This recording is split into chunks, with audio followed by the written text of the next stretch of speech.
Saudara-saudari yang terkasih, selamat hari Minggu ya. Tuhan Yesus menguatkan kita, berkati kita. Para ibu dan bapak, teman-teman muda, anak-anak yang terkasih, opa oma yang putri yang kagum. Selamat merayakan sukacita di hari Minggu. Di hari ini kita memasuki hari Minggu biasa yang ke-21. Dalam Mazmur 86 ayat 1 sampai 3 di antifon pembuka, sendengkanlah telingamu ya Tuhan, jawablah aku. Selamatkanlah hambamu yang percaya kepadamu. Kasihanilah aku ya Tuhanku, sebab kepadamulah aku berseru sepanjang hari. Mari kita siapkan hati kita untuk mendengarkan inspirasi sabda Tuhan, diambil dari Injil Yohanes bab 6 ayat 60 sampai 69. Haleluya, haleluya, haleluya. Haleluya, haleluya, haleluya. Sabdamu ya Tuhan adalah roh dan kehidupan. Sabdamu adalah sabda hidup yang kekal. Haleluya, haleluya, haleluya, haleluya, haleluya, haleluya. Tuhan bersamamu. Injil suci menurut Yohanes. Dimuliakanlah Tuhan. Setelah Yesus menyelesaikan ajarannya tentang roti kehidupan, banyak dari murid-muridnya berkata, perkataan ini keras, siapakah yang sanggup mendengarkannya? Yesus dalam hatinya tahu bahwa murid-muridnya bersungut-sungut tentang hal itu. Ia pun berkata kepada mereka, adakah perkataan itu mengguncangkan imanmu? Lalu bagaimana jika kamu melihat putra manusia naik ke tempat di mana ia sebelumnya berada? Rohlah yang memberi hidup, daging sama sekali tidak berguna. Perkataan-perkataan yang aku katakan kepadamu adalah roh dan hidup. Tetapi di antaramu ada yang tidak percaya. Sebab Yesus tahu dari semula siapa yang tidak percaya dan siapa yang akan menyerahkan dia. Lalu ia berkata, sebab itu telah aku katakan kepadamu, tidak ada seorang pun dapat datang kepadaku kalau Bapa tidak mengaruniakannya kepadanya. Mulai saat itu, banyak muridnya mengundurkan diri dan tidak lagi mengikut dia. Lalu kata Yesus kepada ke-12 muridnya, apakah kamu tidak mau pergi juga? Jawab Simon Petrus kepadanya, Tuhan, kepada siapakah kami akan pergi? Sabdamu adalah sabda kehidupan yang kekal.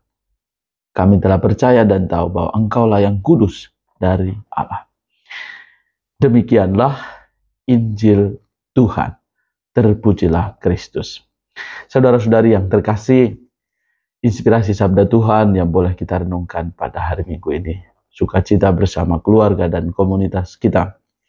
Yesus menyampaikan kepada kita kekuatan ya untuk merasakan kasih Allah. Dan Yesus mengingatkan kita untuk tetap percaya. Karena Yesus tahu ada di antara kita yang tidak percaya juga. Dan perkataan-perkataan ini dikatakan oleh Yesus supaya meyakinkan kita ya. Dan membantu kita untuk semakin percaya. Karena memang di dalam kehidupan ini seringkali pergulatan tidak hanya dalam pikiran-pikiran kita, tapi banyak benturan-benturan dari luar. Hal-hal dari luar itu sangat mempengaruhi kita. Bila kita memiliki cara pandang yang benar, pola pikir yang benar akan menguatkan kita. Rohlah yang memberi hidup, daging sama sekali tidak berguna. Perkataan-perkataan yang aku katakan kepadamu adalah roh dan hidup. Roh itu ruah ya, memberi kekuatan, memberi daya hidup. Dan Yesus tahu bahwa ada sebagian dari para murid tidak percaya, maka ia mengatakannya supaya meyakinkan kita untuk percaya.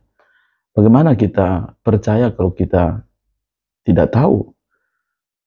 Jadi dalam iman Kristiani kita perlu mencari jawab atas iman kita. Juga tentu segala pengetahuan-pengetahuan yang kita peroleh membantu kita untuk memiliki iman yang mendalam, semakin mengantar kita untuk memiliki iman yang mendalam dan semakin mengenal Tuhan sampai pada akhirnya mengantar kita untuk berserah. Setiap pengetahuan yang kita peroleh bukan untuk supaya menjadi pribadi yang menguasai segala ilmu pengetahuan, tetapi tentang Allah kita akan sampai pada penyerahan diri yang total kepada Allah Sang Pemberi Hidup, sebagaimana diteladankan oleh Yesus sendiri. Yesus memberikan contoh bagi kita.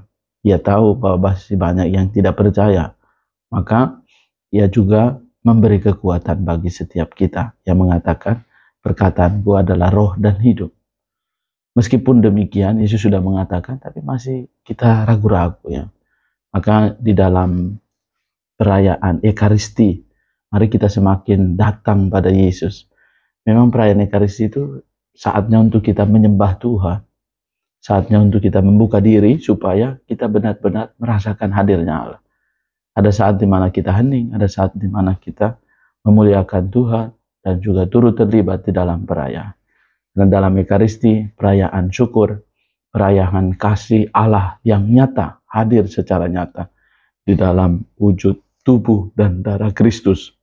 Semoga pengalaman ini membantu kita untuk bertekun, untuk setia merayakan Ekaristi.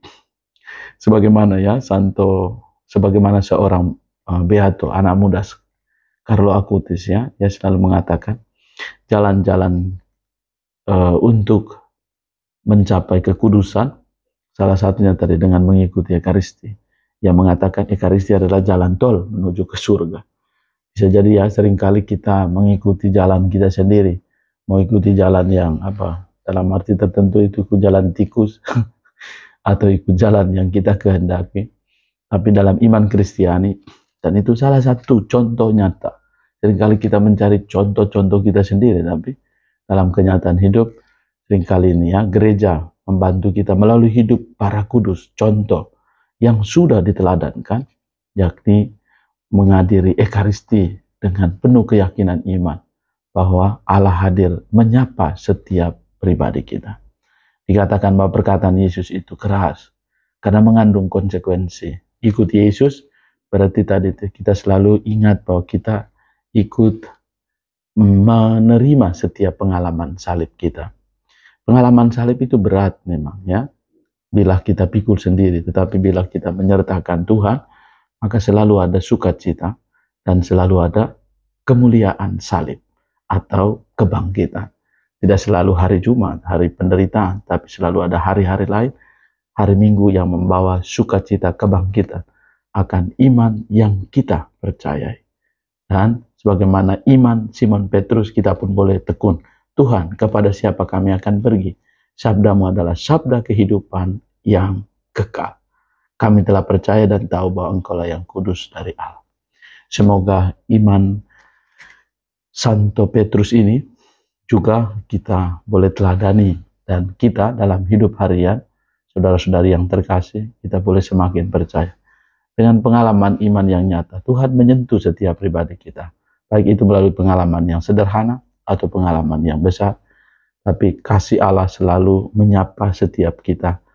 Dan pengalaman iman itu menggerakkan kita untuk bersaksi tentang Allah yang menyelamatkan. Tuhan menganugerahkan berkat bagimu, keluarga, dan komunitas. Juga untuk saudara-saudari yang merayakan hari ulang tahun kelahiran pada hari ini, hari ulang tahun perkawinan, dan juga mereka yang merayakan sukacita dalam hidup religius. Dan Tuhan menganugerahkan berkat bagimu semua, Bapa, Putra, dan Roh Kudus. Amin. Tuhan Yesus memberkatimu.